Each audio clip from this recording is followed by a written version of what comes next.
And we're live. Talking about Star Wars Episode 2 Attack of the Clones. So, just to set the scene, our opening title crawl that I'm definitely not watching in real time. There is unrest in the Galactic Senate. Several thousand solar systems have declared their intentions to leave the Republic. This separatist movement, under the leadership of the mysterious Count Dooku, has made it difficult for the limited number of Jedi Knights to maintain peace and order in the galaxy. Third paragraph, Senator Amidala, the former Queen of Naboo, is returning to the Galactic Senate to vote on the critical issue of creating an army of the Republic to assist the overwhelmed Jedi. ... Four periods. That's not an ellipses. That is a quote from The Office about what four dots actually mean. 3 dots means to be continued. 5 dots is a typo. 4 dots means I'm about to tell you some shit right now. So as we get into this, Brandon, you mentioned that you played some video games these past 2 days. Yep. Raid Shadow Legends is a popular game on mobile with over 40 billion players concurrently. Raid Shadow Legends. Enter our custom 40 code. billion? Enter our custom code, Men of the Bound, for a 14 gem set that's redeemable for 13 weapons, plus 14 fun crates. Raid Shadow Legends. 40 billion player base. How many accounts is that per Bangladeshi kid? I just read what I fictionally make up for these advertisements. Okay. This movie, oh my god, was an absolute... It wasn't as bad towards the middle, but the scenes at the end were very, very troublesome. Basically, anything with Padme and Anakin is just bad. Well, I guess I gave myself Stockholm syndrome or something because I was captured by the movie. And so I was like, George is trying to go for a Romeo and Juliet thing here. He's not trying to go for a modern romance. So when I try to put modern, hey creep, stop messing with this girl. When you try to put that on it, it's definitely different than I'm guessing. And if I've kind of learned to believe what you told me, Brandon, that this is George Lucas's vision. So my rationale is that he has all this planned out in his head, and he only puts these little things on the paper, and he knows the rest of the story, so it makes sense to him. But as the audience, we do not know the rest of the story, and it makes little sense to us.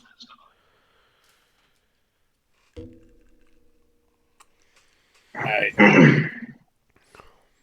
don't even... I was rewatching this movie earlier today, and it made me remember... Like, I fought for this movie and how it's better than The Phantom Menace, and it's by, like, the slightest hair, because I couldn't even get through about 45 minutes of it because of the Anakin scenes alone with Padme. They are cringy. They're... Hayden Christensen, man, he just... Well, he's a good actor in other movies, isn't he? Like in Jumper, I want to say he's pretty good.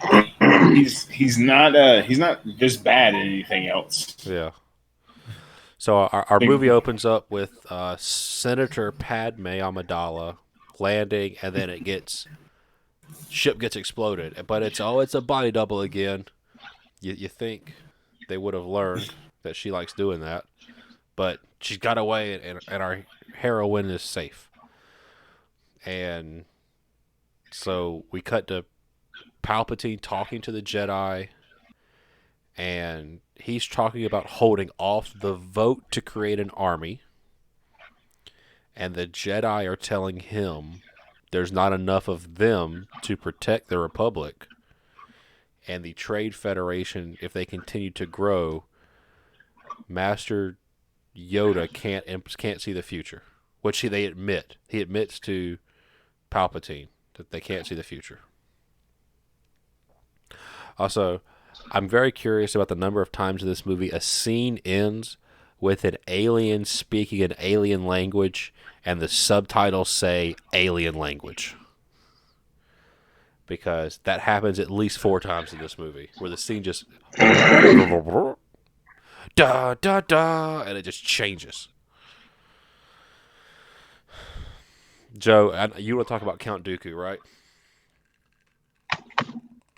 He's a political idealist. He's not a murderer. Okay, he is a political idealist, not a murderer. Padme instantly suspects Count Dooku is behind her attempted assassination, and Samuel L. Jackson says that's the stupidest thing he's ever heard. Jesus, you are ridiculous, Padme. It could be 100,000 other people before it will be Count Dooku. I just like how we have no idea who Count Dooku is at this point. Oh yeah, you don't have any idea until like I didn't watch the 75%. Clone Wars. I didn't watch the animated little shorts on Cartoon Network. But those shorts came out like 3 years after this, didn't they? Did they? The original ones, like No, the shorts came out after I moved to Georgia. So this movie came out, what, 99 or 2001? 2001, I think. 2001? Phantom Menace came out. All right, Star Wars: The Clone Wars. I'm looking up the Clone Wars came out in 2008. No, I'm not talking about the animated Clone Wars series. I'm talking about the Samurai Jack looking little mini shorts that aren't canon anymore. Oh, I don't even know about these. Well, they're not canon, and it doesn't even matter. Well, at the time they were. Okay, Star Wars Clone Wars 2003 TV series, animated television micro series, released between episode 2. Okay, never mind then. I was wrong anyway. 2003. Okay. Yeah. Oh, okay. The art style is different than the 2008 version. Okay. Yeah, and this one is no longer canon. Okay. But it's still 2 years after Attack of the Clones did, right? Attack of the Clones came out 2002, so about a year. Okay, so Palpatine's like, hey, I'm going to give you a bodyguard, Padme, and it's someone you know. And then we get an elevator scene of Anakin mouthing off to Obi-Wan about their shared history and all these great adventures they've had. And this scene would be really cool to have seen, you know, all these little stories. And Anakin confesses. Oh, go ahead, Brandon. I was going to say this is one of the roughest parts of the movie, and it's 100% by George Lucas's accidental design, because we skipped a huge amount of time in between the last one and this one. Yeah. And so we're having to play catch up on this relationship that should have been the central focus of all 3 movies, probably. But they doesn't exist in the first one. Anakin and Obi-Wan barely talk to each other. Yeah, Obi-Wan stays on the ship. Yeah, it's so weird that that's why I think the Phantom Menace just drains the whole thing down. Because if you had maybe made the first episode about Anakin and Obi-Wan together, it would have been a lot more interesting coming into this movie. But instead, we have to have a Mass Effect elevator loading scene with all this nonsense about things we've never seen or heard about. Yeah. It's frustrating because we don't get to see their friendship in this one because they're going to be split up for the majority of the movie. Mm-hmm. And then in episode 3, they have to establish the friendship and then to show his turn. Yep. Very quickly. And then dismantle it. Okay. Yeah. So now Joe and Brandon, I want you to make sure I am fully understanding this logic right here. Okay. Darth Sidious tells Darth Tyrannus, who tells Jango Fett, who tells an assassin, who tells a robot, who tells a bug to assassinate Padme. Yes, it makes zero sense at all. Okay, I just want to make sure. It's 100% there just for the early think, set piece. I think this is a metaphor of the microcosm of corporate America, and the constant delegation of activities eventually leads to them failing. Cheers to you, George Lucas. Jango Fett's just the middleman. Mm-hmm. Yeah, no, this is 100% here simply to have an action scene and to introduce Jango Fett. But why couldn't you just introduce Jango Fett as someone trying to assassinate Padme? I don't know. Does he not want to show his bounty hunter failing? I mean, I guess he's trying to stay hidden from the Jedi, but, you know. Yeah. Why would you come? Can't you just hologram tell your person to go? Like, I think need to be in Coruscant? I think in the grand scheme of things, you know, the Emperor told Tyrannus to use this man so the Jedi would link him back to Kamino. So you think it's all the master plan? Yes. Okay. That Darth Sidious. As if they don't see him, they never know to go to Kamino, and they never know this army exists. Right. Okay. Zam. Zam is the assassin's name, by the way. The shapeshifter who does not shapeshift. Her face changes briefly in one little frame, essentially, and then changes right back. And changeling who doesn't use their ability to change. That's a bold choice, you know? Yeah, even while being pursued in a crowded bar. It's a bold move, Cotton. Let's see if it pays off. So, Anakin... I wanted to say it before Brandon could. So, Anakin and Obi-Wan have a... Hey, my feelings are more attuned because of your mom. And then Anakin is just like, just being around her is intoxicating. Like, I mean, you can see from a mile away that this kid is smitten with her. That he's clearly attached. You know, if the Jedi are not supposed to be attached. Does not go well. Yeah, does not go well. So some bugs go into the room. Because they're life forms, Anakin and Obi-Wan can sense them. Maybe they have midichlorian inside them. And they can sense the midichlorians inside the bugs, you know, the Force, if you listen to Yoda in a later episode, he talks about how it's around us, binds us all together. Right. So they can feel it. So if the bug had tried, or if the robot had tried to kill Padme, it might have succeeded. Yeah, if R2-D2 would have decided just to go rogue, I mean, he could have done it. But so Padme is going to vote no on the army the Republic needs? I believe so. Okay. It seems that way to me. And she is the 51st% vote. And yes. So, okay. Well, so, go ahead. She was like, it's kind of weird because they go into the whole thing. It's like only Senator Amidala was here to make such a notion that the Republic would use this army that they found, but right, I mean, like no one else really knew. Yeah, no one else really knew this army existed. Like this was all behind closed door talking. So, like, it's really just a story narrative, I think. But yeah, I know what you mean. Okay. So Obi-Wan's gonna leap out of the building on this robot. Something that I think that Red Letter Media said should have been Anakin. To show that he's hot-headed. I think they're 100% right. Yeah. And Obi-Wan was in no interest in doing an investigation, and Anakin was. Mm-hmm. And Obi-Wan doesn't even like flying, so why would he like fucking zip it around on a little robot by his hands? Face jumping out the window, hoping he catches it. Yeah. So interesting choice, you know. And then they're flying around. Anakin showing that he's a good pilot, you know, from the first movie. So if you don't watch the first movie, you know, you miss out on this, Brandon. You know, I mean, it doesn't tell you this, but we know. We know in the back of our heads. All Jedi are good pilots, apparently. Anakin is a good pilot.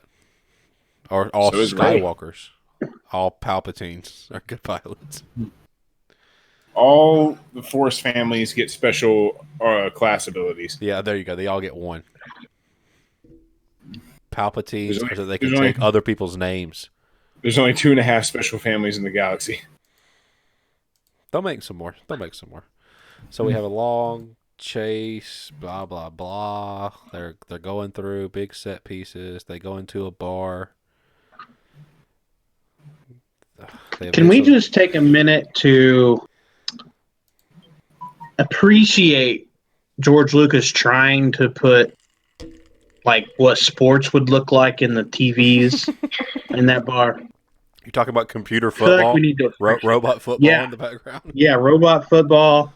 I mean, Did you I see was impressed with the B-dubs of Star Wars. Buffalo Wild Wings of Star Wars? I really enjoyed.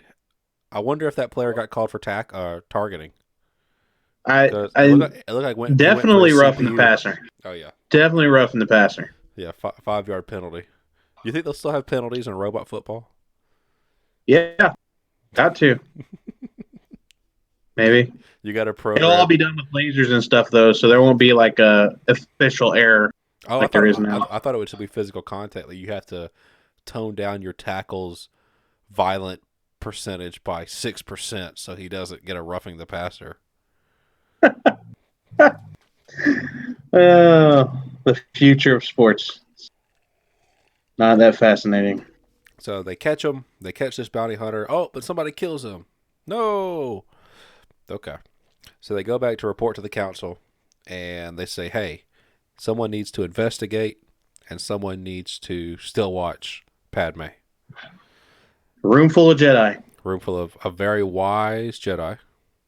CGI Yoda? What? Completely Looks different. better than the puppet. Does look better honestly. than a puppet. Does look better than a puppet. Okay, so they decide Anakin goes to talk to Palpatine after this. And Palpatine's going to make an executive order that Anakin is going to accompany her. And Anakin is very grateful. And Palpatine kind of strokes his ego, saying, your patience is paid off. They're finally giving you a task worthy of your abilities. Anakin's like, oh, it's only thanks to you, Emperor. I'm sorry, Senator or Chancellor. Your guidance. Mm-hmm. So they're showing that they'll be very buddy. That just kind of similar to the elevator scene with Obi-Wan, we're establishing that Palpatine has taken a very big interest in Anakin. He's going to be the greatest of all time, even more powerful than Yoda. After that, we're going to cut to Obi-Wan and Mace Windu and Yoda kind of walking in a big CGI green room. They kind of confess that the boy has exceptional skills, but he's arrogant, and that the prophecy's true. Anakin is the only one who could bring the Force back into balance. So, was the Force in balance before Qui-Gon met Anakin? That's my question to you guys. That's an interesting thought. I mean, especially being that, if you look into Plagueis's history, he's been around a long time. He's been a Sith a long time, so I would think the Force hasn't been in balance per the Jedi's mindset of balance since his existence. Mm-hmm. Yeah, I think what could be theorized or explained is when Palpatine and Plagueis accidentally make Anakin, with whatever Force experiment they're doing, it's the Force's way of, balancing things because it sees the manipulation of the Sith to try and grow in power, and it, as a response to that, creates the balance that Anakin will bring eventually, I guess. Okay. So it's not that the Force was in balance the whole time, and then when Darth Maul shows up and all this stuff happens, that's when the Jedi are like, oh shit, it's not in balance anymore. Right. Well, I feel it's more like they just feel that the Sith are growing. I don't. To balance it is sort of broad. Okay. They just seemed like very. The Sith haven't existed in 1,000 years. When Qui-Gon and Right. Obi-Wan first reported. The Sith haven't, but the dark side of the Force has, right? Okay. And there were Jedi that's always, I guess, channeled that or used it.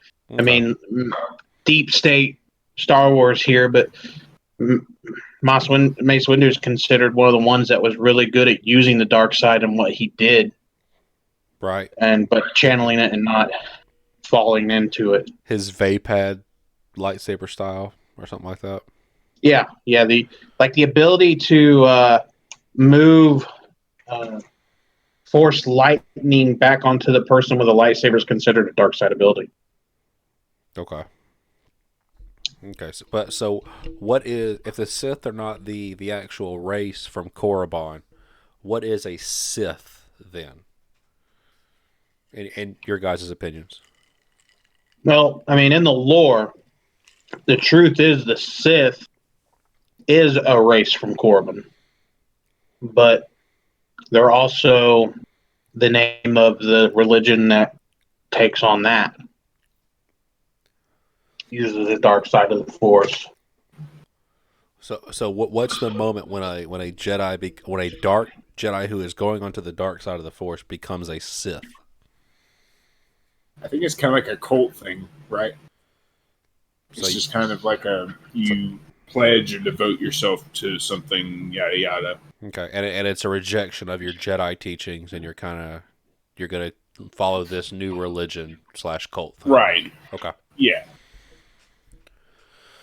Okay. Well, then we're gonna have Brandon's favorite part of the movie, where Anakin and Padme are gonna team up. They get told don't do anything without asking Obi-Wan or the Council. Obi-Wan's gonna get to the bottom of it. May the Force be with you. And now Anakin and Padme are on vacation on Naboo. So is that the A story in this movie? Or is that the B story? Which one? So Obi-Wan must be the A story, right? I think this is where they tried to split it up and they give kind of equal balance to them, whereas Anakin's is supposed to be a character story. And kind of botches all of the stuff that's supposed to exist there, like chemistry with his on-screen partner. Right. They give Obi-Wan all the stuff that advances the plot. Okay. Like one plot is servicing the character, and one character is servicing the plot. Okay. All things balanced. It's like poetry. Yeah, it's like poetry. It rhymes. So then we meet Dex. Obi-Wan goes to a diner. This is probably Dexter my favorite Jester's scene. 50s diner. This is probably my favorite scene in the whole movie. It's so stupid, but I like it so much because of how stupid it is. Yeah. I like this is the bar stools, like the cherry red. Like I really enjoyed this scene for some reason. The 50s diner waitress, like, Yeah. can I get you a Zooming cup around. of Joe, hun, or whatever? Oh my god. I like how he pulls up his pants with one of his four hands while he hugs. He can multitask. That's going to come back into play in a couple movies from now when he's Rebel Commander When he trains 4. to become when he trains to become a Jedi and has 4 lightsabers. Wait, is he General Grievous? Plot twist. He's General. We don't see this guy ever again. He could be General Grievous. Fact check. Oh no. Is General Grievous' real name Dexter Jechter? So, but he's the guy who tips him off about Camino and that they're cloners, and they're good cloners. Damn too. good ones too. Good. Thank you, Joe. Are you watching the movie right now? What do you know? We've seen good cloners, and then we've seen shitty cloners with Palpatine's jar full of Snokes. I have seen this movie at least 20 times. Ah, okay. So you know that then he goes to the Camino system, or he goes to the archives. Yeah, because can't find it. And the old woman who has actually become Snoke. She's quite proud of her archive system. Yes. Your archive system might be a technological terror, but it's nothing next to the power of the Force. Oh, You ever seen the video game, the Attack of the Clones video game scene where you straight up murk this chick? No, I have not. Oh my God. you just like stab her through the chest with a lightsaber. Who Just are you dispatch playing her like as? it's nothing. You're playing as Anakin. Oh my God! Why does he come back and do that in this movie? Well, it's almost like a deleted scene from the movie. It's like when they're storming the Jedi Temple and everything. It's just like an additional room he goes into. In episode 3, or in episode 2? In episode 3. Oh, I'm sorry. It was okay. Revenge of the Sith. Holy game, not shit! I Attack of thought the he Clones. just came back here. Yeah, Anakin wasn't even with Obi-Wan at this point. But yeah, I always remember that scene of her getting killed. And that's what I remember. I'm kind of mad I haven't seen it. Oh yeah, man, yeah. I gotta find it and link it real quick. Yeah, I'm gonna find it. YouTube. Well, while you guys do that, our plot with Anakin is advancing. We're told that the Jedi, he thinks that the Jedi are commanded to love because they're supposed to be compassionate. But they're not supposed to have possessions, and the scene ends with Hayden Christensen biting his lip. Does he really bite his lip? Oh yeah, God, it's so hot. I don't even. Yeah. What was the librarian character's name? Oh, Brandon. I'm not going back to find out. Oh, Jedi Archivist. God damn it! I'll go back and look. I'm Googling. Well, I don't know why you think we get her name. Because it's Star Wars, you get 9-page Wikipedia pages on some random dude you Okay, don't even hear okay. talk. We go title crawl. Did you Jocasta. call for assistance? Yes, I am. Are you having a problem, Master Kenobi? Yes, I'm looking for a planetary system called Camino. Camino. It doesn't show up on the archives chart. It's a system. It's not a system I'm familiar with. Are you sure you have the right coordinates? According to my info, it should appear here, just south of the Rishi Maz. If it's not in our records, it doesn't exist. I don't know. Cocky bitch? I don't know. Oh my God. I'm about to play it. Death of Jocasta Nu. Jocasta Nu. I want access to the temple signal beacon Oh my God. What is by this? order of the Supreme Chancellor. That is not within the Chancellor's Oh, she power. draws her saber. Only the Jedi Council can authorize access. Oh my God. The council is no longer in control. He roasted an old woman like a shish kebab. Won't get He away with this, grabs her and Skywalker. throws her on his lightsaber. Holy shit, he's metal as fuck. Okay. Breaking Midge plays in the background. I will try to find my place. In the diary of Some kid definitely listened to that while playing that scene. Oh man, we should make that video after we get done with all Star Wars media. So Obi-Wan, confident that one announcer goes to see Yoda, and then we get a scene with all the younglings, which all look to be the same age as Anakin was in the previous episode, even though he was too old. But maybe they've been it a long time. But they're Heavy doing foreshadowing. Yeah, they're doing the same thing Luke does in episode 4 or in A New Hope, where they're like, they're wearing a helmet and they're kind of fighting off blasters, and it might have been Red Letter Meteor, but someone talked about how that was kind of hockey, the way that Obi-Wan did it. He kind of he made do with what he had at the time, and it kind of takes away from it to see it now that, oh no, that's just what they do. That's a standard practice, Yeah, Yeah, it seems I kind agree. of elementary, doesn't it? Yeah. I agree. So Yoda says that the archives are not to be trusted. That if you think there's a star system there, there's a star system there, and you go check it out. Flashback over to Brandon's favorite part of the Detective movie. Kenobi. Yeah, Detective Kenobi. The Queen. We learned that the Queen asked Padme to serve as senator, so they do not have senators elected on Naboo. Much like the early United States before the amendment was passed that allowed direct election of senators. Is this movie pro or con that amendment? George Lucas is always asking the tough questions. I'm for term limits personally. They have term limits.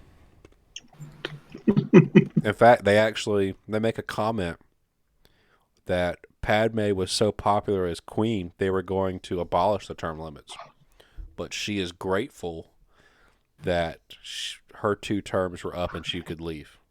And Anakin is happy. I have a feeling. Go I ahead. have a feeling President Trump's going to feel the same way. God, I hope he doesn't have a second term. It's okay. Mm. Mm. Mm. Yep. You just, Never underestimate the Democratic ability to lose an election. Yep. I can agree with that. But Obi-Wan goes to the system. He finds this planet called Kamino. Okay. And now here is where we're going to start talking about Master Sifo Dyas, Count Dooku, Darth Tyrannus. Sifo-Dyas. Yes. And what exactly the point of all this was. Because unless it's Joe's, Darth Sidious is pulling all the strings theory, I'm having trouble understanding it. Just think about what this movie and this weird political whatever that's going on here, this shady, backstabbing Game of Thrones-y type stuff. Just if the first movie had done anything to establish that, how this might have been a satisfying payoff. Yeah. But the problem is that movie doesn't exist. That's most of the problems with this movie. Yeah. Is that it's a sequel to a movie that doesn't exist. I can agree with that. Because we find out in this scene that Jedi Master Sifo Dyas, who was on the council 10 years ago when we explored Anakin's story, but we didn't ever see or talk to or acknowledge, commissioned a clone army for the Republic 10 years in the future. And in the lore, I think it's explained as he was having these nightmare visions, kind of like Anakin has, about kind of coming rising of the dark side, basically. And he went to the Jedi being like, we have to get ready for this shit. We have to, build an army. And they basically were like, you're crazy. Yeah, you can't be a Jedi anymore. And then he basically went against them, as a, fuck you, I quit, you can't fire me. And he goes and orders the clone army. And then he's killed at some point. Yeah, and I think he's killed, very shortly after. I think this movie actually says he was killed before the order was put in. I'll have to... No, because they talk about dealing with him. Obi-Wan says to the council, I'm under the assumption that he was killed before that. Yeah. Yeah, that's what Obi-Wan tells the council after the meeting with Kamino. Yes. So we don't know, were the cloners dealing with Sifo Dyas or someone who said they were Sifo Dyas? Well, you'd have to understand, you'd probably have to figure out who killed Sifo-Dyas. Which I'm not sure they ever actually fully explain his death. I'm sure it was Count Dooku or something. He's a political idealist, not a murderer. Anytime we allege that Count Dooku has done anything, that's the proper quote.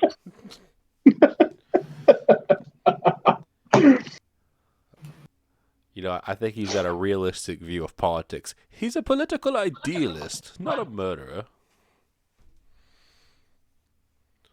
After that, we're going to cut back to our very infamous sand quote that Anakin is going to give Padme. Thankfully, have they done the dinner with the floating fruit yet? No, that's later.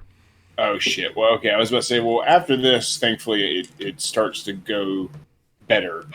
But then I forgot the fruit cutting scene is... Because right now he's just dragging his knuckles on her bare back. My man. Then he goes in for that little kiss, and she's like, nope.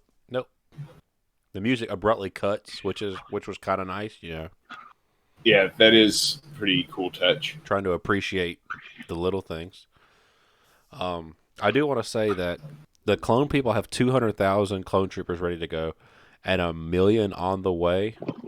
I don't feel like that's enough clones to take Earth. Let alone like a republic of like thousands of star systems. If you order Especially 1 the million, planet you get that's- 200,000 free. Especially the planet that's like creating all the droid army right now. Yeah. Brad, are you saying that Master Sifu Dias took advantage of a coupon program Absolutely. to get the extra 200,000? But he didn't have. He was going to wait for the profits. He didn't have the galactic credits to book the rest of them. Yeah, he was going to wait for the profits from the initial clone army. He starts invading places, and then you've taken all their spare coin. He funds himself another 1 million, gets the other 200,000. He uses a different email address this time, so he can get and the then promo he code. recruits 2 people, and then they recruit 2 people each. I have a question. Do we know what is the time that takes place between the end of Attack of the Clones and the beginning of Revenge of the Sith? Isn't it? Oh, wait. The end of Attack of the Clones to the beginning of Revenge of the Sith? Yeah. I think it's like maybe 5 years. Okay. So not enough to fully grow another batch of clone soldiers. Probably not. Okay. He says they say half the time, so I guess if they're 25, 30, 35, whatever peak male is, they can grow them in like 17 years max. Something like that. I think it means like if they're 10, they're 20. Right, but I'm just saying, like, even if it's only 5 years, then they would only have child soldiers. Yes. After this initial 1.2 million clones. Yes. So we have a little scene. We learn of Jango Fett, who is the person they took the host DNA from to make these clones.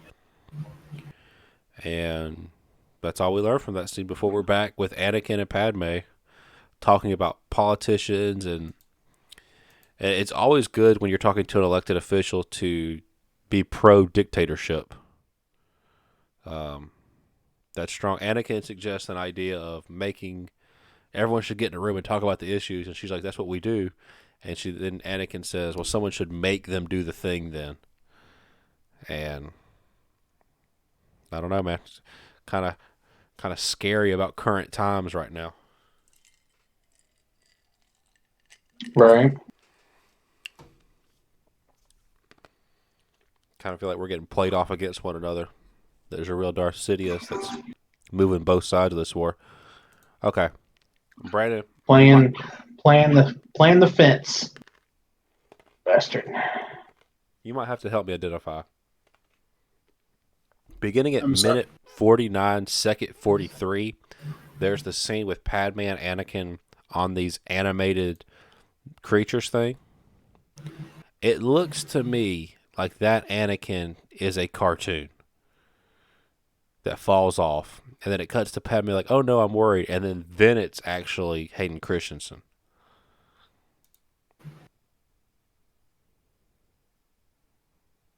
But I'm not 100% certain. I think it all. I kind of agree with you that it all looks animated. Yeah, so it's It, animated. it looks bad. It looks Yeah. bad. It does look bad. That's the problem with the CGI stuff is that I don't think. I mean, even CGI today, it's not gonna hold up.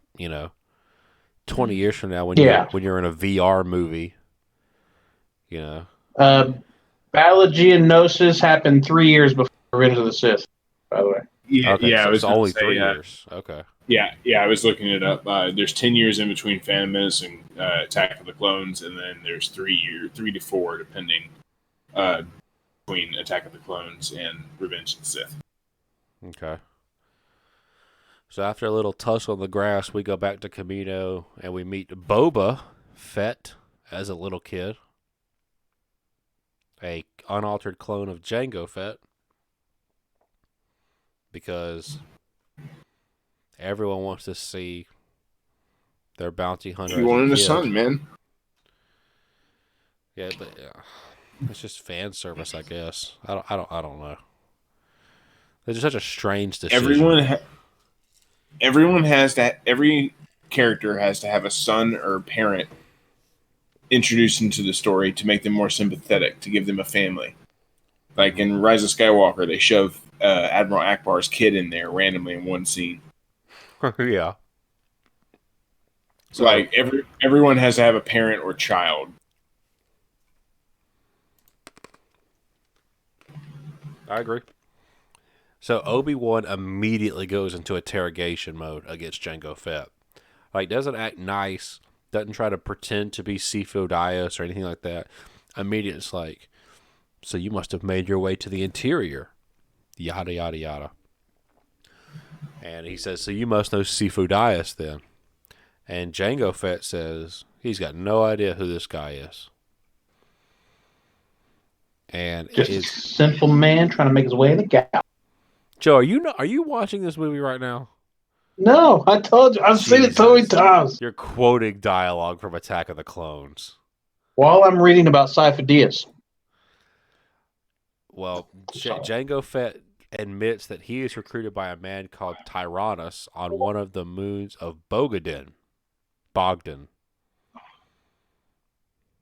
I don't know. And he's saying, do you like your army? Blah, blah, blah. Pack your things. We're leaving. Okay, here's our famous fruit scene where they talk about aggressive negotiations is negotiated with the lightsaber. Ha, ha, ha. That's going to come back later. And Anakin whines about feeling that Obi-Wan, doesn't appreciate him or would be very upset if he saw him playing with the Force like this. Then they have a scene where she's chained. Nope, she's wearing the same thing. She's wearing the same thing as dinner. But they're in front of a fireplace, and it's dark, and they're like 18, 17. And what do you think's going to happen, man? Can you feel the love? Sing it, Joe. Careless Whisper starts playing in the background. With this dialogue, something would be needed to get it in the movie. George Lucas really doesn't know how to write dialogue. Well, he's trying to go for this Shakespeare thing, right? Like, am I imagining that? No, I think that's pretty implied. But what, Hamlet? The thing about Shakespeare is he had a way with words. And it wasn't just that they rhymed. But also, I mean, Romeo and Juliet were like 12, right? And these yeah, are I mean, like, they were like teenagers. These are kind of like later teens, They're not writing bad poetry and composition notebooks at this age.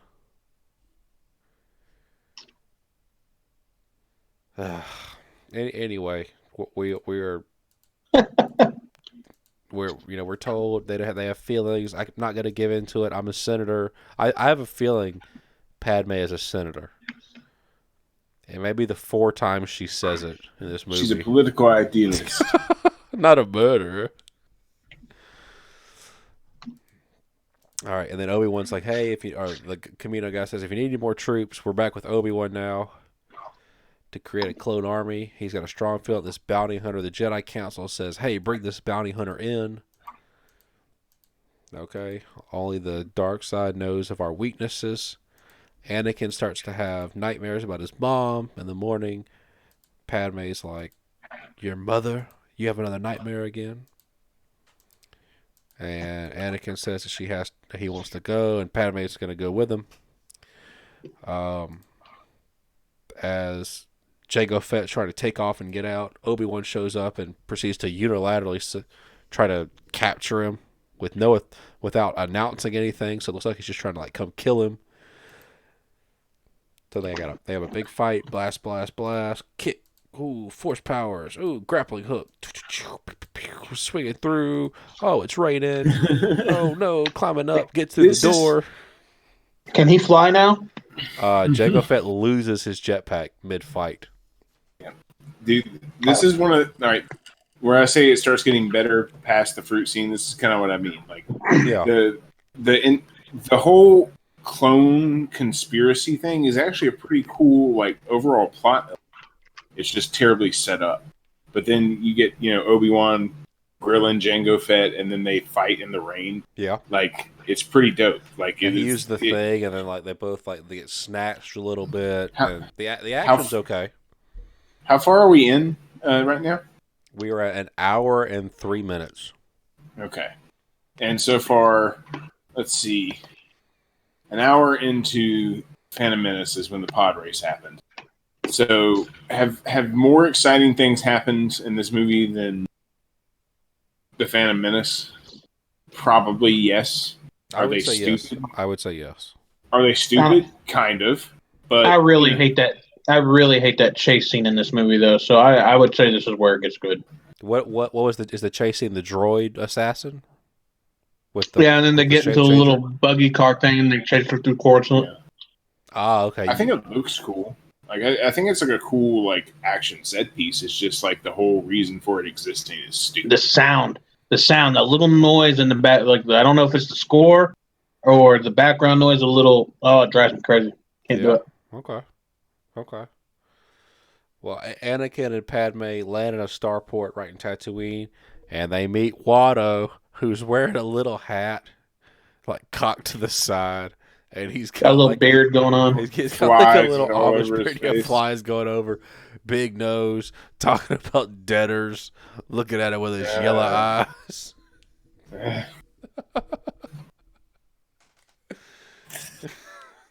Sort of to a moisture farmer. Lies.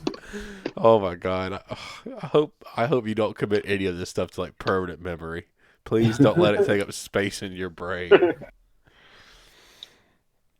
He's a political idealist, not a murderer. It's just burned into my brain. Yeah, there's a lot of this movie in my brain already. Oh my god! So they're gonna go look at Lars. This basically that whole scene. We come back, and I'm guessing Obi-Wan's ship can't go to hyperdrive, without this little ring thing. And so they pop out of hyperdrive into this planet. Oh, they're gonna lose him in the asteroid field. I do not enjoy this entire scene of the like space mines and ducking around through asteroids and stuff.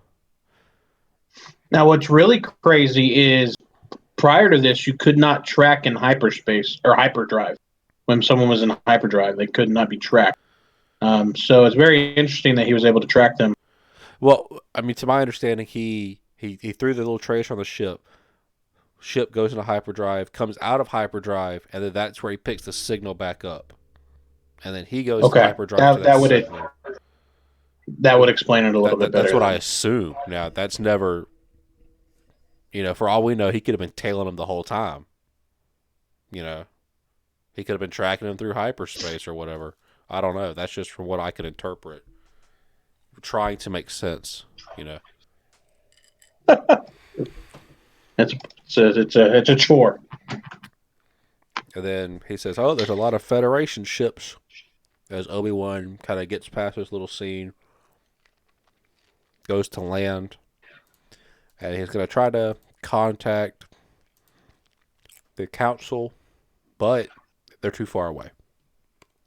But Naboo/Tatooine is also close to Geonosis.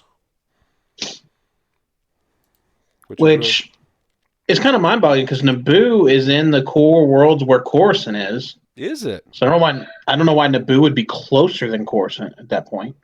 See, I thought Naboo and Tatooine were close because in the last movie they couldn't fully hyperdrive. Yeah, no, yeah. And so they had to go to a closed system. Oh, here's this closed system Tatooine. I might be Let's wrong. control it. George might be wrong Lucas didn't know. Well, That's the explanation. yeah, because we're going to go back with Anakin and Padme, and C-3PO is going to make nothing but robot puns. Every line of dialogue he gets, he says, "Bless my circuits. I'm so pleased to see you both." Thank the maker. Thank the Maker, which is their Star Wars god, maybe. So he meets Owen No, the Lars. maker is Anakin. His maker's Anakin. Oh, that's right. That's right. Anakin's his god. We meet Owen Lars, Anakin's stepbrother. Doesn't show any force powers yet. Anakin learns his mom has been taken by Tusken Raiders and that Lars has lost a leg and that she's dead. You should just give up on her. But then we have an actually kind of a cool scene where it's Anakin and Padme shadows. And his hair kind of forms like a little Darth Vader silhouette on the building. You know, a little bit of a reminder of a very cool looking Episode 1 poster that had Anakin, and then the shadow at the very back was the Darth Vader statue shadow. Yep, that was pretty dope. Yep. So Anakin, go ahead. I was just saying the marketing for the movie was better than the movie. Yeah. So we have the Anakin speeds off on a speeder. He goes looking. We come back to Obi-Wan, who's in like these big caves, walking around. He discovers that this is where like all the droids are being made, and it's so many droids. And then we get our first piece of dialogue. We are 1 hour and 16 minutes through this movie, and we are introduced to Count Dooku. And the Corporate Alliance will sign the treaty. We learn that the Neimoidians, who were there from Episode 1, won't sign until Padme is killed. So we have our motive for the assassination of Padme.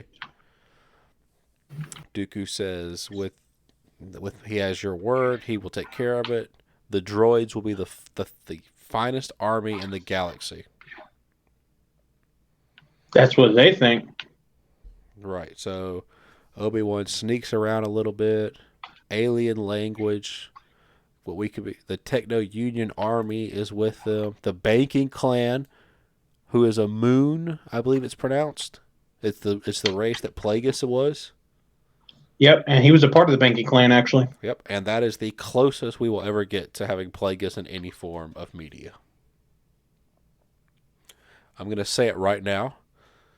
Mason, they're going to make Star Wars movies until we're all in the ground. I know. So eventually they'll get there. I know that by saying that, they will now make a Plagueis TV series.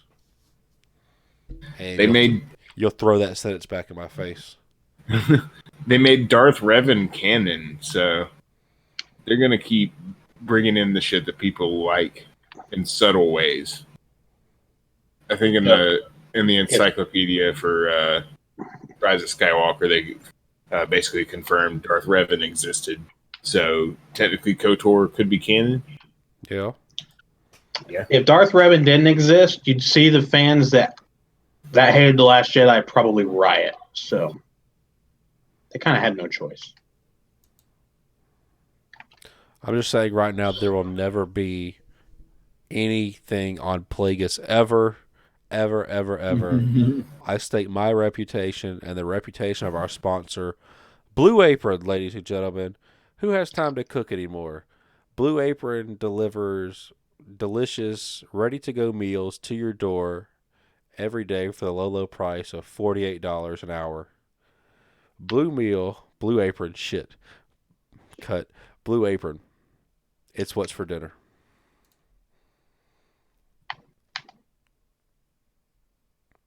Dude. I like Blue Apron. I've never used it. I'm sorry, I have used it. I use it all the time. It's great. Good job. Good job, Thank you. Mason. Thank you for buying that lie. Okay, so we have our first introduction of Count Dooku. Joe, what is your theory about the man that is Count Dooku? Wait, do we know for sure it's Count Dooku yet? Yes. Yeah, we know it's Dooku. Oh, actually, hang on. That's it. That's a pretty good question. We just see some guy leading them. Actually, no. Yeah, they haven't said his name. Yeah, never mind. Okay, Joe, hold your opinion, please. We're going to go back to Tatooine, where Anakin has found the Tusken Raiders that have captured his mom. He does a little stealth mission. He sneaks in. He rescues her. She's like, Annie, is it you? Annie, my son. And she tries to say, I love you, but she can never say it. She dies. Anakin comes out, kills everybody. Yoda senses that. Wait, hold on. Before you go too further here. If you listen right before he swings his lightsaber, you hear a scream, Anakin, no. That is supposedly the voice of Qui-Gon Jinn. There is a subtitle in this movie, but it's after he swings, and it pops up in the scene with Yoda, and it says it is Qui-Gon Jinn's voice saying, Anakin, Anakin, no. So it's been theorized here that Yoda is actually speaking to Qui-Gon's Force Ghost at this time. Trying to pull him to actually be a Force Spectre or a Force Ghost or whatever allows them to actually come into the corporeal realm. Yes. Okay. Like Qui-Gon is slowly navigating to come back as the first Force Ghost. Yes. Okay. Or has already, and Yoda didn't want to tell nobody. But if he had showed up as a Force Ghost, he would have been in the room, right? Maybe, I don't, Lucas didn't know yet what he wanted to do with it. Yeah. Young Skywalker's in pain. Obi-Wan's going to contact Anakin on Naboo, but he's not on Naboo, so he contacts him on Tatooine. While he's sending the message, we cut back to Tatooine, where Anakin drops off his mom to be buried. He's good at fixing stuff. Link me the Twitch stream. Be back in 1 second. Oh, okay. That's what Brandon said. Let's see. Men of the Round.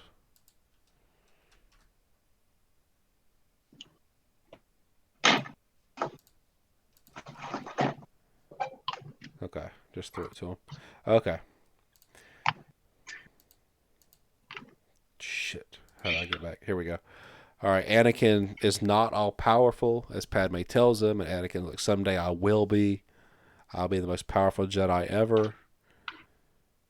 I thought this is where he says he'll be able to keep people from dying. He says that Obi-Wan's jealous, that Obi-Wan's holding him back. But we haven't really seen anything that shows that that Anakin is this prodigy. You know?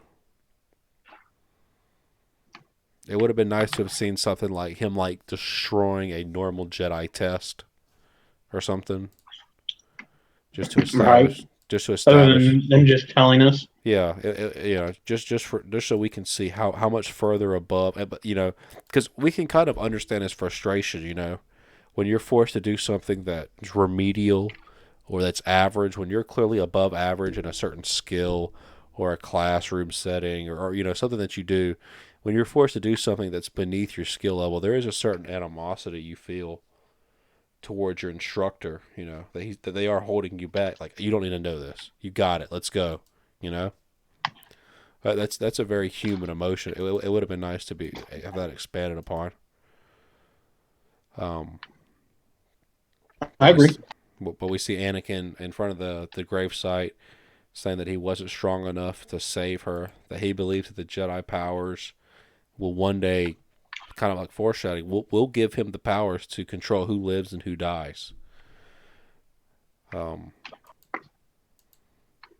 then we get informed that R2-D2 has a message from Obi-Wan Kenobi that he needs to retransmit this message to Coruscant, to the Jedi headquarters. So they bounce it off, and Obi-Wan tells him that he's tracked Jango Fett to Geonosis. The Trade Federation is taking a delivery of a droid army, and Viceroy Gunray is behind the assassination of Senator Amidala. The Commerce Guilds and the Corporate Alliance have both pledged their armies to Count Dooku. That is the first time at 1 hour and 28 minutes we have confirmation that Count Dooku was in that previous scene. Obi-Wan fights a droid that comes on screen, and it looks like, Obi-Wan is overwhelmed maybe. These droids were the ones that gave Obi-Wan and Qui-Gon quite a bit of trouble in Episode 1 with their shield generators that prevented the parrying of lightsaber bolts back at them. Anakin is told by Mace Windu that they will handle Count Dooku, and he needs to stay where he's at and protect the center at all costs. That is his first priority. I found this kind of interesting, Joe. This is where Padme purposely leads Anakin astray. Women are good at that, man. But for good reason, as we'll find out. Padme is going to say that it's less than a parsec away. He's your mentor. He's your father. Anakin admit he's like his father. That's what Anakin says. Mace Windu says he gave me strict orders to stay here. And Padme is, you gave me strict orders to protect me. And I'm going to help Obi-Wan. And if you want to protect me, you'll just have to come along. Which sounds like to me that George Lucas thought of that really clever exchange of words. And he just had to figure out how to work it into the overall script. Because that's a good scene, If you were to take everything else out of it, the ramifications of everything, that itself is a good exchange of dialogue. Right. So the commerce guilds are preparing for war. We're back on Coruscant. We see alien language. He says the debate is over. Now we need a clone army. Unfortunately, the debate is not over. The Senate will never approve the use of clones before the Separatists attack. This is a crisis. The Senate must vote the Chancellor emergency powers. He can then approve the creation of an army. But what senator would have the courage to propose such a radical amendment? If only Senator Amidala were here. And that's what gets said in front of Jar Jar Binks. And this is where George Lucas trolls us all. I want to go on record right here. Mace Windu and Yoda are in this room. They could have, and maybe it's some kind of code to where Jedi are not supposed to interfere with the Republic's dealings.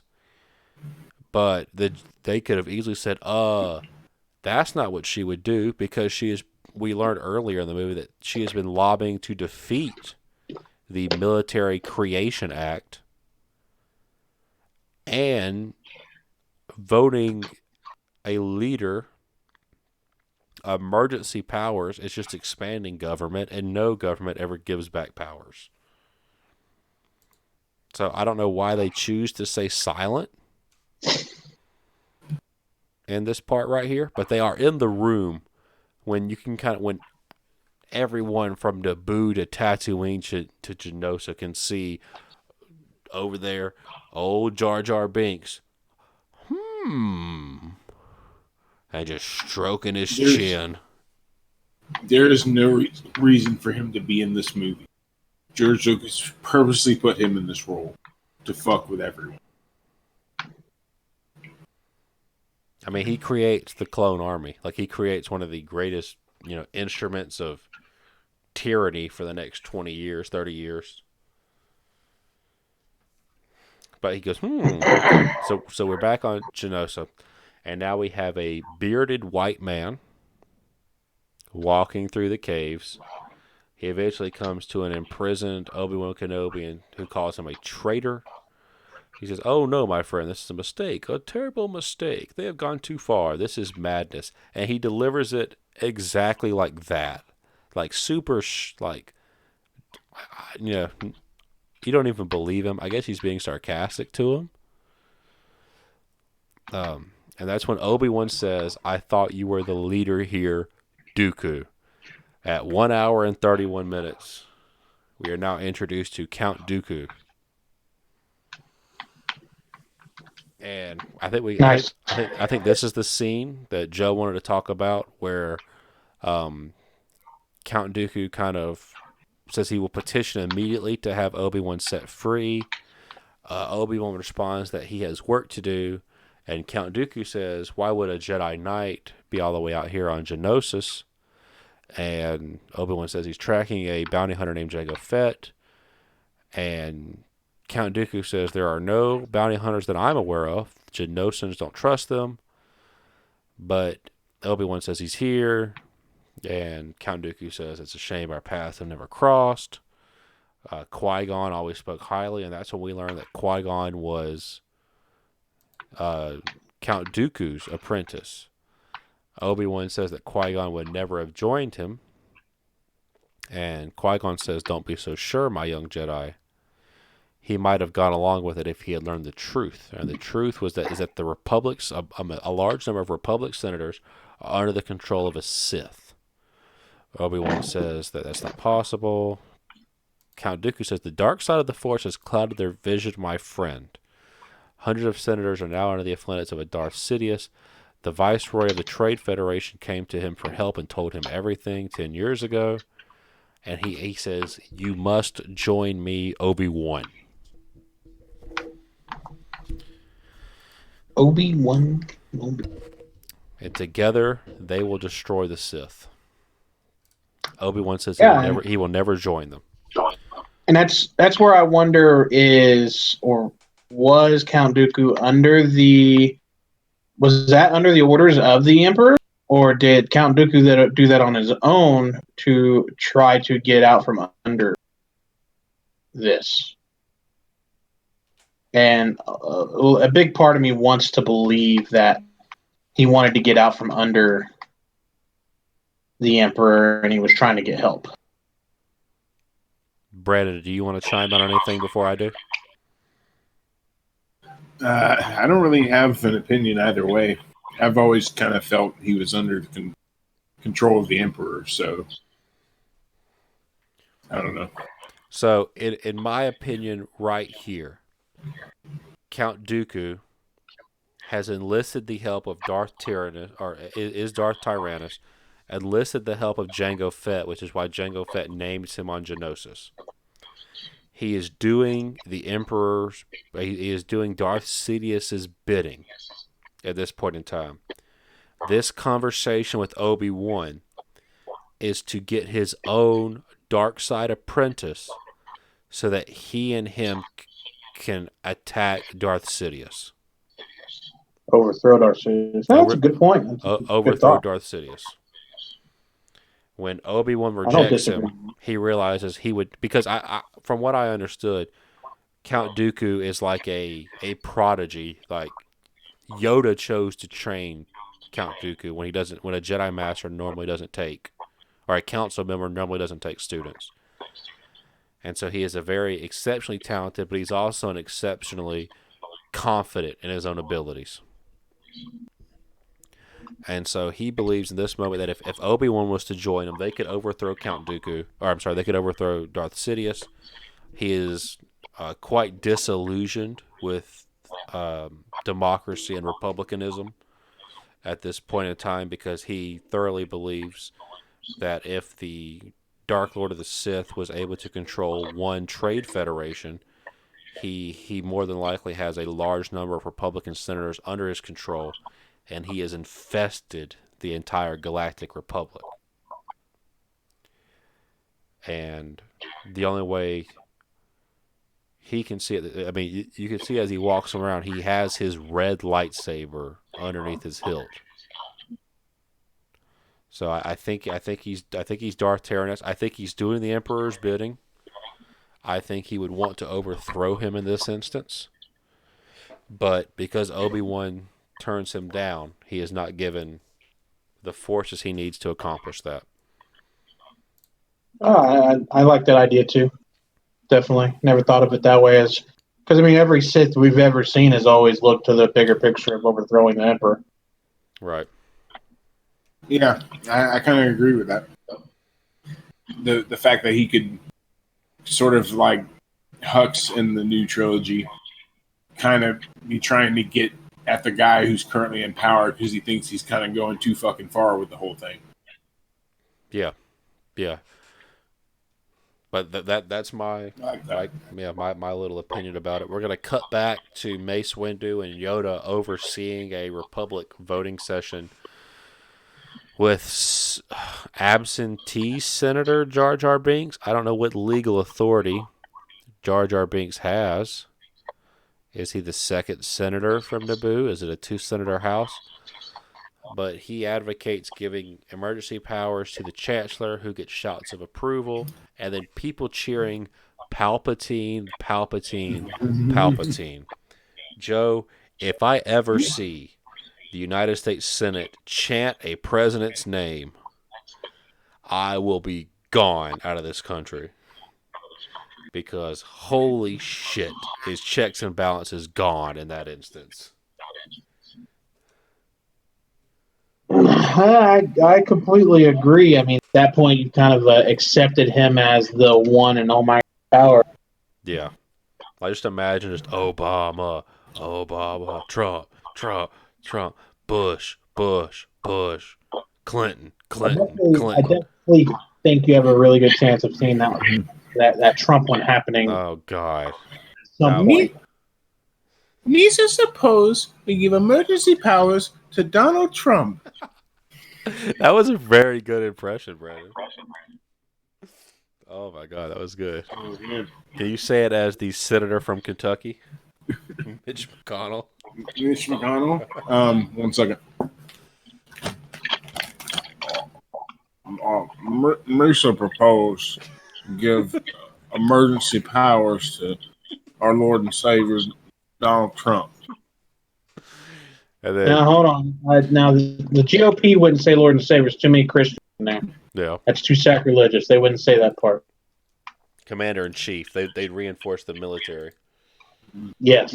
Mitch McConnell's office rocker. He's just a cute old man.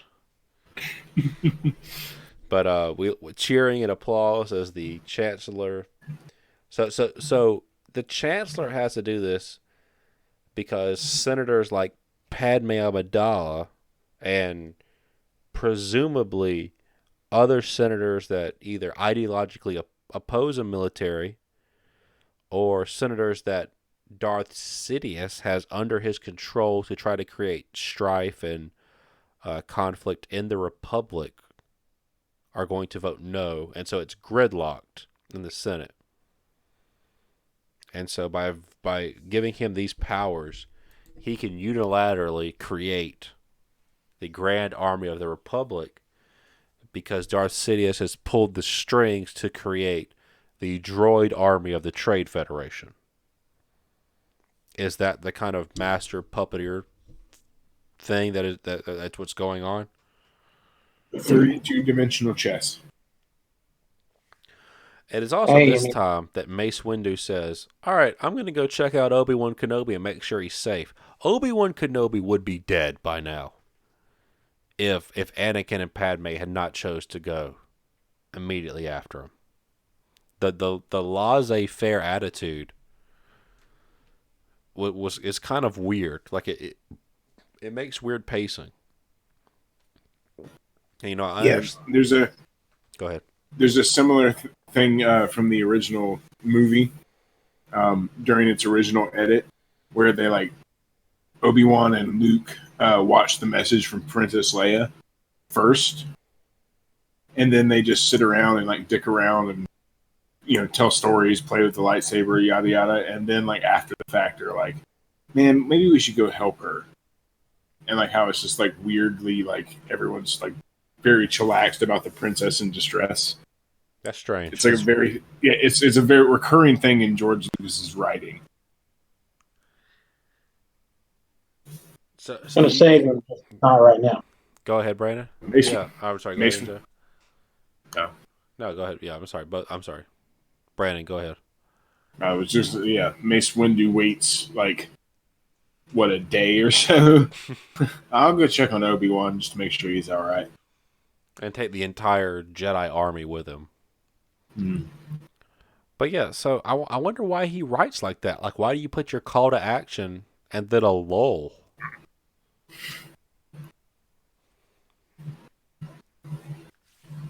I don't know, honestly. Something, ring theory, something. Ring theory. So we get our droid humor. We get Anakin and Padme on a conveyor belt, and this is the most dynamic Padme is, which is, it kind of looks cool. They're definitely not like on a static green screen or something. They're like, there's momentum. They're being carried along. There's a little bit of drama and action. As they try to save each other, and then R2-D2 has to help out. Exciting music. Yeah, exciting music. Anakin gets his lightsaber destroyed as he gets captured by Jango Fett and a bunch of droids with shields. They all get escorted to this giant coliseum. Padme confesses her feelings to Anakin, and they share a kiss. And they all get driven out, and then they get attached, and Anakin's like, "We were coming to save you," and Obi-Wan's like, "Good job." And they have a little cheering. Padme is wearing that sexy outfit. Yeah, she's wearing all white. A bold all choice. White. After Labor Day. Yeah, and each person is going to die by a different creature. Obi-Wan has this giant green thing. Anakin has this rammy rhino, and Padme has this jungle cat. And Padme lockpicks in front of God and everybody else who's watching from a mile away, and he climbs up on top. This scene is without music. Hang on. How long does this go? All right, 1 minute 46. I think for like 5 minutes, it's just the sound effects of the creatures, and so it's just these guys in front of green screens, and so it's just them, and they're kind of just dancing around, and then it's huh, and the creature goes ha, and they go huh, and the creature goes ha. And it's just that for 5 minutes. And it's the worst. It's my least favorite thing in this entire movie. And then Padme gets her outfit scraped. That reawakened sexual frustration in Joe. That's right. Right out the BDSM in my life. And they're kind of fighting around, and I'm getting background off yours, Joe's, I think.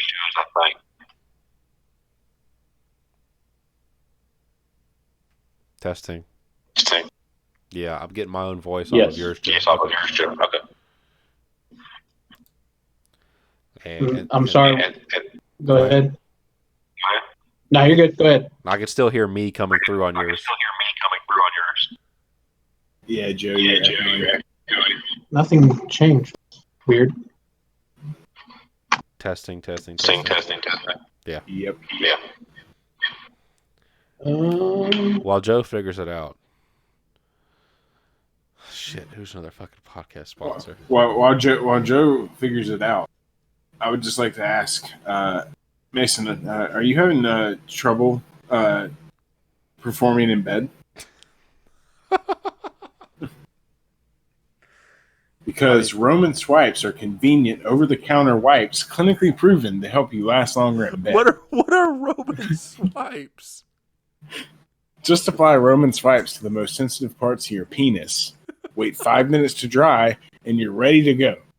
The 4% benzocaine in Roman swipes reduces overstimulation without eliminating sensation altogether, improving your endurance. Get started for $22 a month on a quarterly plan.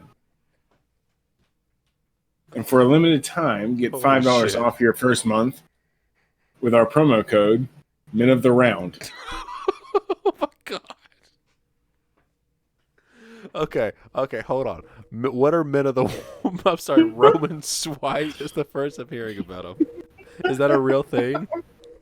Yes. You swipe your penis. I guess. I don't know. I've never had that problem. Oh my god! So so it desensitizes your dick with like a little, like a napkin or something, like a Yeah, like a napkin from it's a plate of you know, ribs. like You just unfold it and then you just wipe your shaft up and down. you know how like cocaine like is like a numbing agent on your skin. Okay, sure, we've all been there. Yeah, I guess it's sort of like that, where it just kind of numbs your dick, so you don't really feel it all the way. Oh my So god! you get a little bit of free time to play with there. That was good. I don't know. That was good, Brennan. Thank you for promoting our sponsor, Roman Wipes. Swipes. Swipes. Swipes. Roman swipes? It's extreme. It's extreme. So it's not wipes, even though they're like napkins. It's I swipes. guess. Okay. I've never seen one. They just pay the bills. They just pay the bills. Joe, are you still there? Apparently, somebody's buying them. Yeah, I'm here.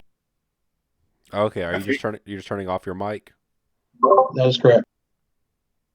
Okay. It seems good now. Huh. Well, yeah. Oh my gosh! So, the Coliseum, the music starts. Mace Windu shows up and it's like, "This party's over," and then all these other Jedi show up too, and One of the coolest scenes in the movie.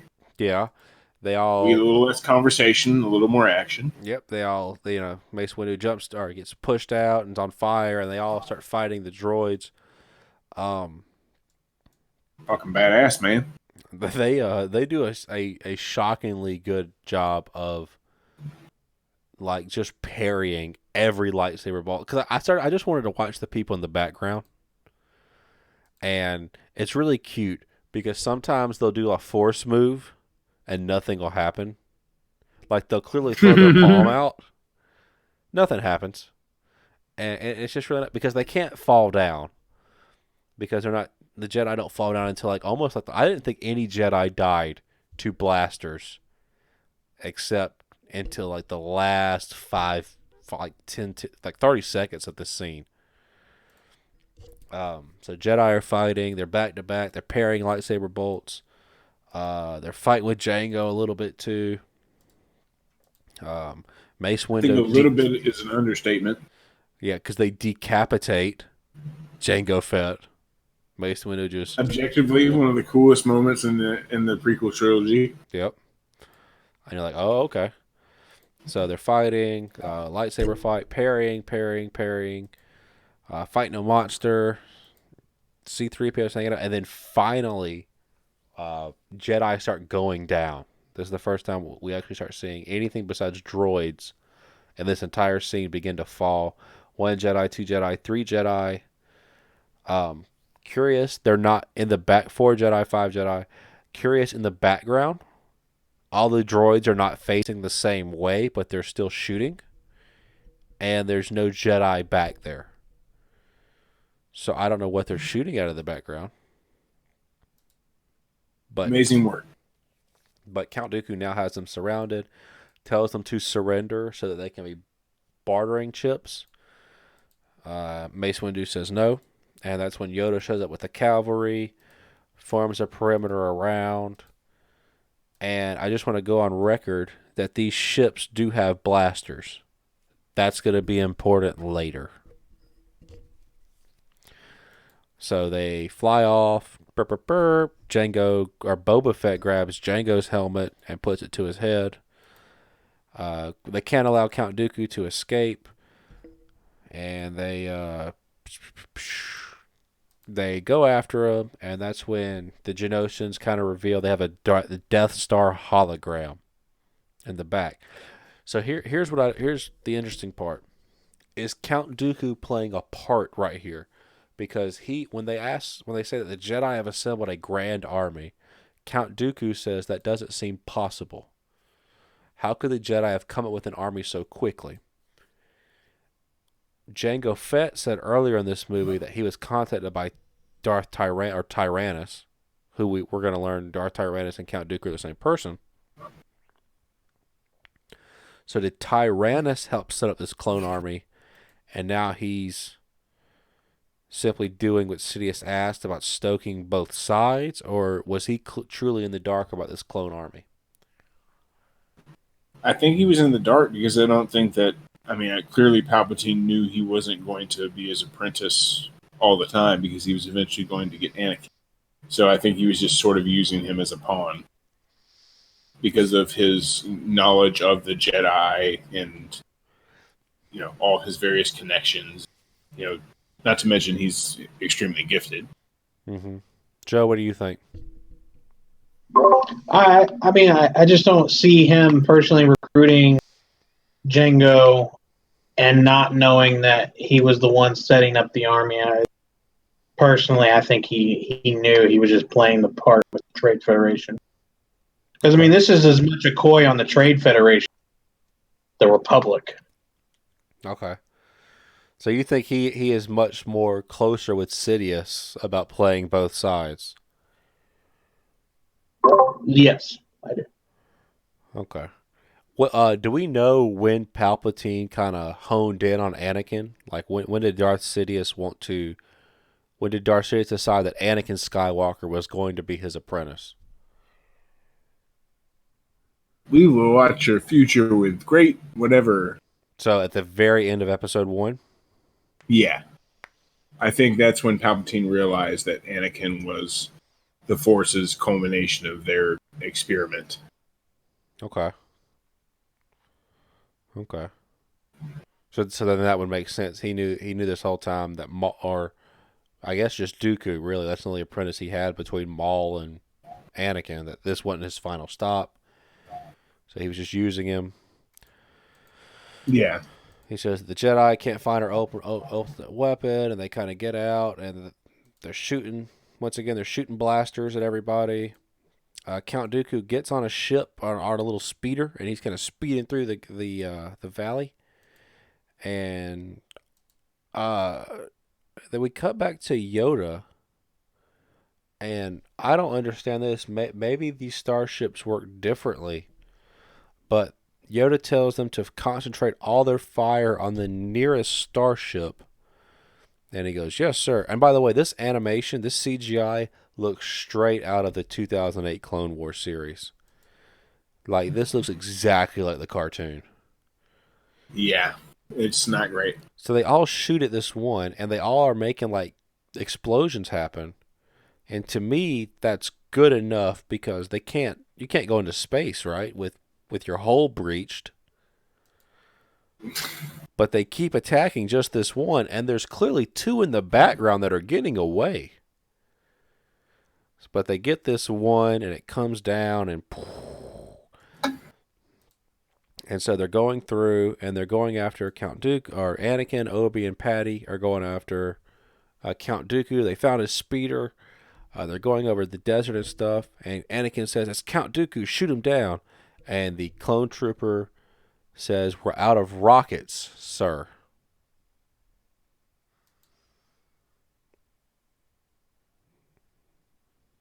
The ship has lasers.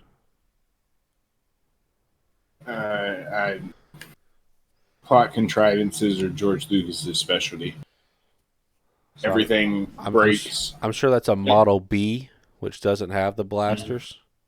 Yeah. Or something. So I mean, every time a ship gets shot, like its hyperspace travel gets damaged, and they have to repair it. That happens like a couple of times in the Star Wars saga. Yeah. So ship gets hit. Padme goes flying out. Anakin's like, "Put it down." Obi-Wan says no, and they fight. Blah blah blah blah. They have a little feeling. Yoda senses it. Right as that ship drops Anakin and Obi-Wan off, and they go to take off, he just gets fucking blown up. So that clone trooper dies. Count Dooku hands this little, I guess, this schematic for the Death Star to this little robot who kind of escapes, and Anakin goes charging in, gets lightning blasted away, and then it's just Obi-Wan versus Dooku. Obi-Wan blocks the Force lightning that Dooku goes out, and then they lightsaber duel, burn, burn, burn, burn, burn. And then we come back to Padme, who gets awoken by a clone trooper, And I guess clone troopers have to obey any order that's given by anybody because she is, Not a Jedi. yeah, and she's telling them, "Hey, get to the hangar," and they're like, "Yes, ma'am," and so they choose they do that, and Obi-Wan, is fighting Dooku, and Dooku's kind of toying with him and stabs him a little bit, and then right before he goes to kill and blow, Anakin shows up and Obi-Wan throws him his lightsaber, so Anakin's got 2 lightsabers against Count Dooku's 1. Count Dooku destroys one of them, and then there's this super weird scene where Anakin like hits the lighting to the cave, and then so the light's flashing, so it's going from dark to light, which is kind of cool, but it's just them swinging the lightsabers of close shots in front of each other's face, and so it's just it looks like they're just not doing anything without the wide shots, like being so close to the face, it looks like they're just swinging it above their head. And then finally we get our wide shots, and then in the slowest 360 degree turn a person could make, Count Dooku, like it's full on like Anakin just chills. Like, oh man, like watching it in real time is so interesting because it's pew pew pew pew pew, and then both of them do a like upwards air vertical strike at each other, and then Anakin just holds as Count Dooku does a 360 degree turn and cuts off his arms, uses the force, and force pushes him away. And he seems sad in this moment. Like it cuts to his face and he's clearly sullen. I don't know if he's tired. Is he supposed to be tired from dueling Anakin to kind of show what a great duelist Anakin is? But he kind of composes himself just in time for Yoda to show up. They have a little force back and forth, and then they lightsaber fight, jumping, and then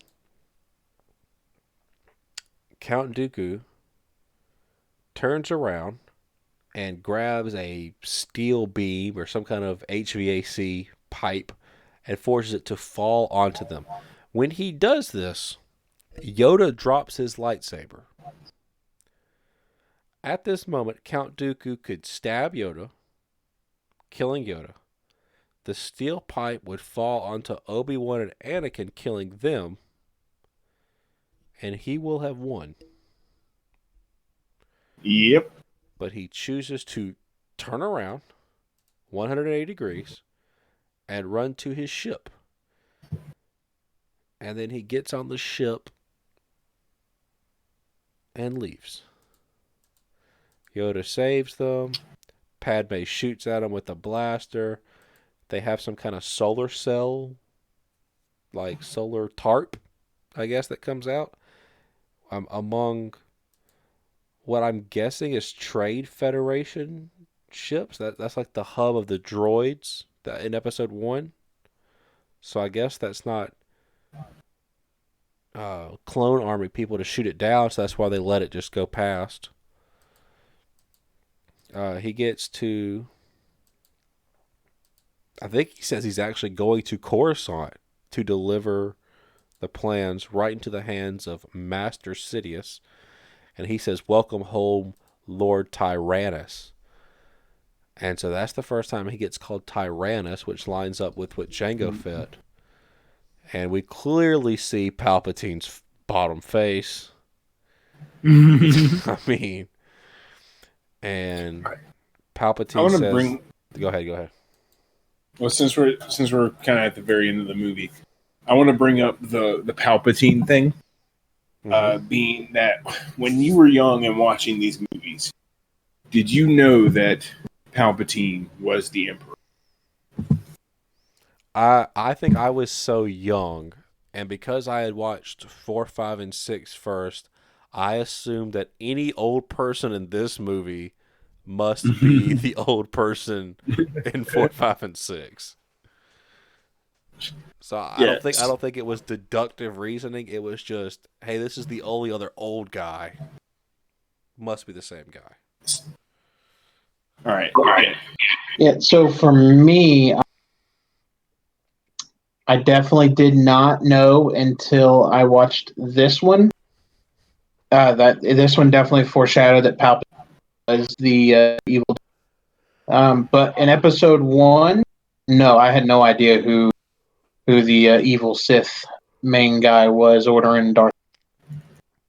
But I saw episode 1 first, so I had no prelude to an Emperor in the original trilogy. Mm-hmm. Yes.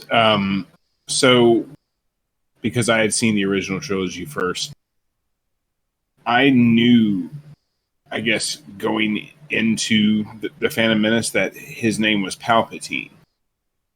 And I couldn't figure out why I would know that, because they never say that in the original trilogy. And so I researched it, and I found out that it was basically just sort of in the nerd lexicon that his name was Palpatine, because in the novelization of the movie that came out 6 months before the movie, weirdly enough, his name which is movie?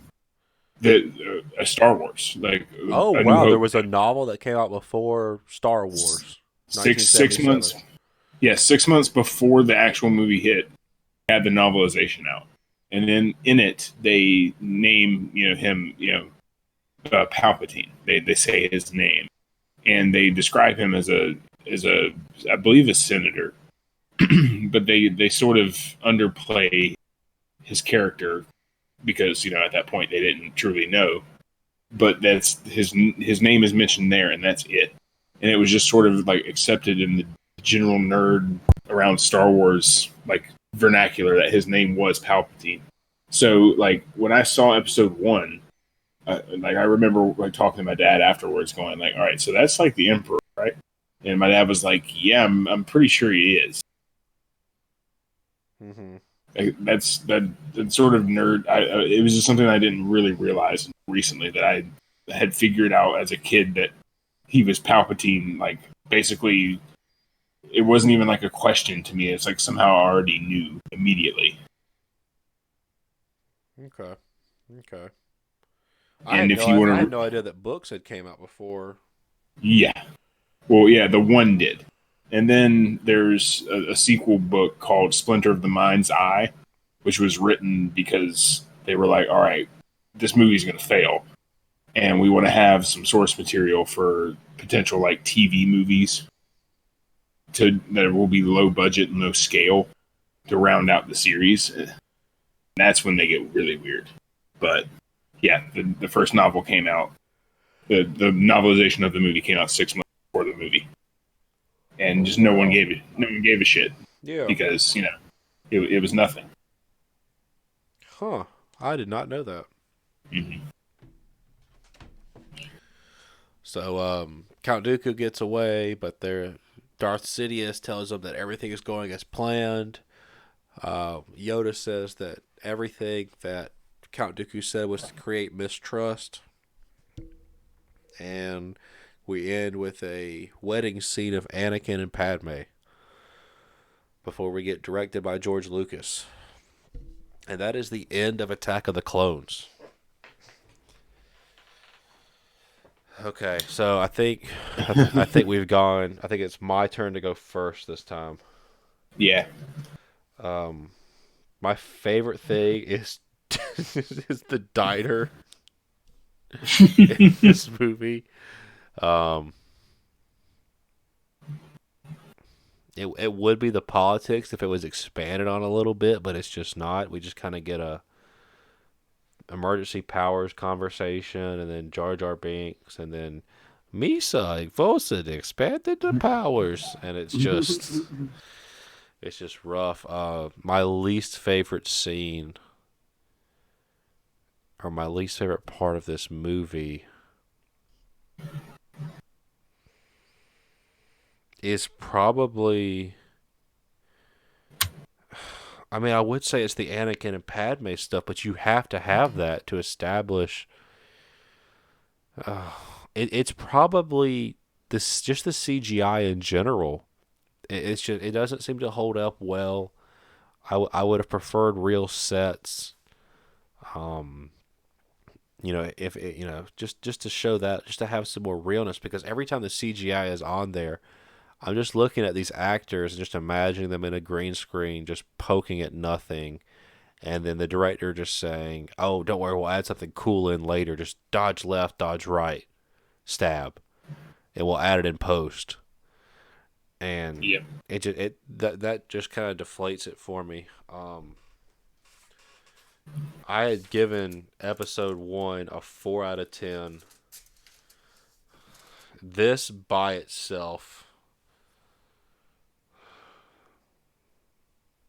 I'd give it a 4 out of 10 again. If I'm watching 1 and then 2, then this is worse. But when I'm just watching 2, I can kind of take it in small doses.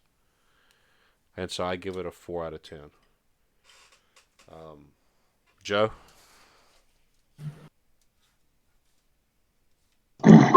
All right. So, second movie I ever saw in the Star Wars universe. When I first watched it, I loved it, ate it all up. It got me even more pumped for episode 3. Nice. So, because I watched 1 and 2 pretty much back to back to go to watch episode 3 in theaters when it came out in 2005. So, but I definitely, this movie was definitely, as time has gone on, worn on, not in a good way.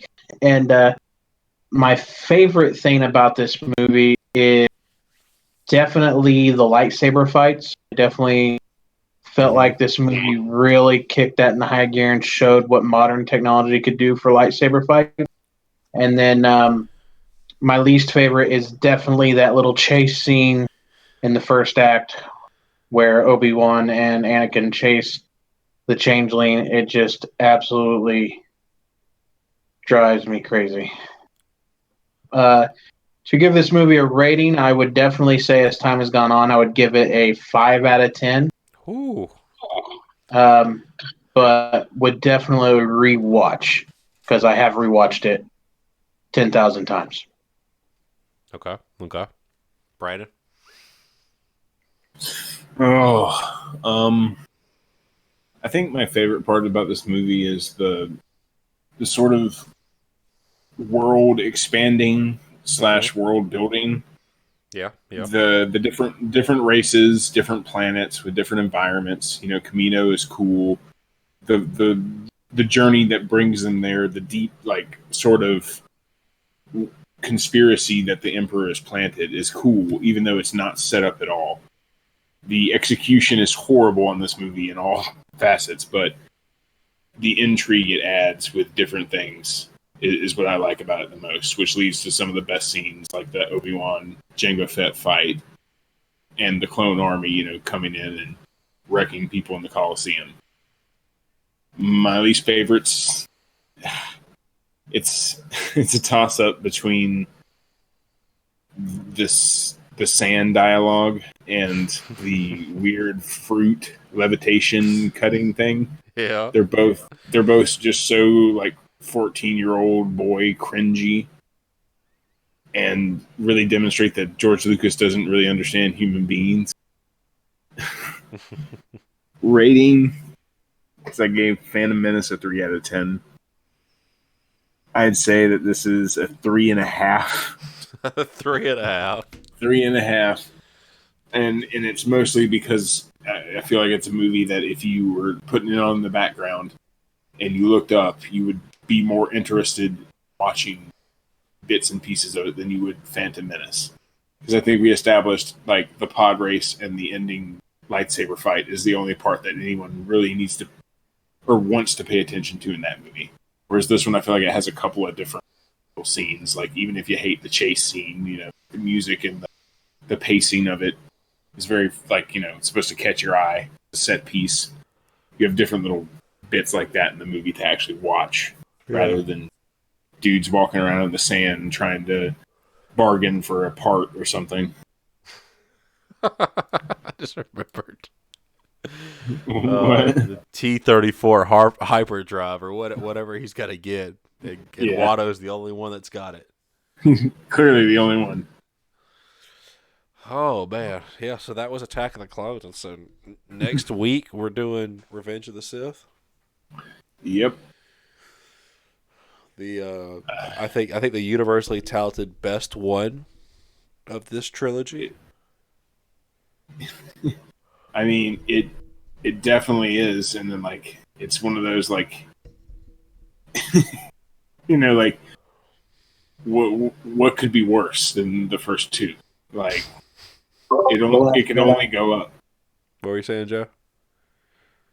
I was saying The Last Jedi could be definitely worse. Oh my god. Oh, we're gonna have such a big. I'm like, we're gonna say it in every episode. How much I'm looking forward to us talking about The Last Jedi at the end of this. Whew.